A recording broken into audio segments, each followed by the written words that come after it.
காலை தானம் ஜனவரி 27, 2024. தலைப்பார்ந்து தாழ்மை வேண்டும். ஆவில் நொறுகுண்டு என் வசனத்துக்கு நடுகிறவனையோ நோக்கி பார்ப்பேன். ஏசாயா 66:2. ஒரு பெருமை வாய்ந்த மகாராணியிடம் ஒரு சுவிசேஷன் போய் இயேசு கிறிஸ்து பற்றி கூறினார். இயேசு தருகிற பாவ மன்னிப்பு, இயேசு தருகிற சமாதானம், இயேசு தருகிற நித்திய ஜீவன், இவன்று எல்லாம் மகாராணி அறிந்த போது அவளுடைய உள்ளம் மகிழ்ச்சி அடைந்தது. ஆனால் அதே நேரத்தில் தன்னுடைய வண்டிக்காரன் இயேசு கிறிஸ்துவை ஏற்றுக்கொண்ட கிறிஸ்தவன் என்று அறிந்த போது அவளுடைய இருதயம் துக்கப்பட்டது. தன்னுடைய வீட்டில் வேலைக்காரியும் இயேசு கிறிஸ்துவை ஏற்றுக்கொண்டதை அறிந்து வருந்தினாள். அந்த எண்ணத்தால் அவள் இடலறை அணிந்தாள். தன்னுடைய ராஜபார ஏற்ற ஒரு தெய்வமாய் இருந்தால் நல்லதே என்று எண்ணி இயேசுவை ஏற்றுக்கொள்ள மறுத்துவிட்டாள். அவளுடைய மரண நேரம் வந்தது.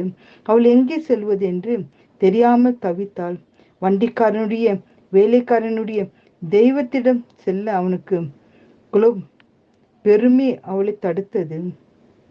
முடிவில் பரிதாபமாய் துக்கத்தோடு கூட மரித்தாள். ஜாதி வேற்றுமை, பெருமை, ஆணவம் ஆகியவை இயேசுவை ஏற்றுக்கொள்வதற்கு இன்றைக்கு தடையாக இருக்கிறது.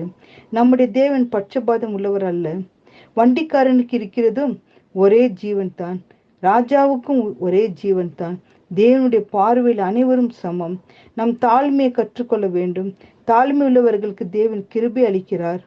தாழ்மை உள்ளவன் உயர்த்தப்படுவான். தாழ்மை உள்ளவன் மேன்மைப்படுவான். தாழ்மை உள்ளவனுக்கு தேவ கிருபை. தாழ்மை உள்ளவன் கர்த்தர் நோக்கி பார்க்கிறார். தாழ்மையுள்ளவர்கள் ஜெபம் கேட்கப்படும்.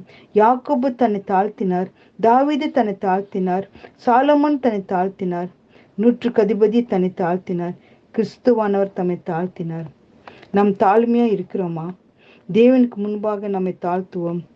ஆயக்காரனை போல தேவனை பாவியாகிய என் மீது கிருபையிரும் என்று ஜெபிப்போம். முதிர்ந்த கதிர்கள் தாழ்ந்து இருக்கும். ஆவியின் முதிர்ச்சி அடைந்த நாமும் தாழ்மையுள்ளவர்களாக காணப்படுவோம். பரலோக வாசல் தாழ்மையுள்ளவர்களுக்கு திறந்திருக்கும். தேவனே, சிறியவனே பொழுதிலிருந்து தூக்கி விடுகிறீர், எளியவனை குப்பையிலிருந்து உயர்த்துகிறீர் என்று தேவனத்தில் மன்றாடி செபிக்கும். ஆமீன். கர்த்தாவே, எனக்கு தாழ்மையில் குணவை தந்துடாரும் ராஜா. தாழ்மை தேவை ராஜா. எங்களுக்கு தாழ்மை குணத்தை தாரும் அப்பா. தந்து எங்களை வழி நடத்தி பாதுகாத்தாலுமா. அப்படிப்பட்ட தாழ்மை குணத்தை தந்து ஒவ்வொருவர்களுக்கும் மத்தியிலும் ராஜா தாழ்மையா இருக்கும்படி எங்களை கிருபை செய்து வழி நடத்த வேண்டும் என்று மன்றாடி ஜெபிக்கிறோம் பிதாவே. ஆமேன்.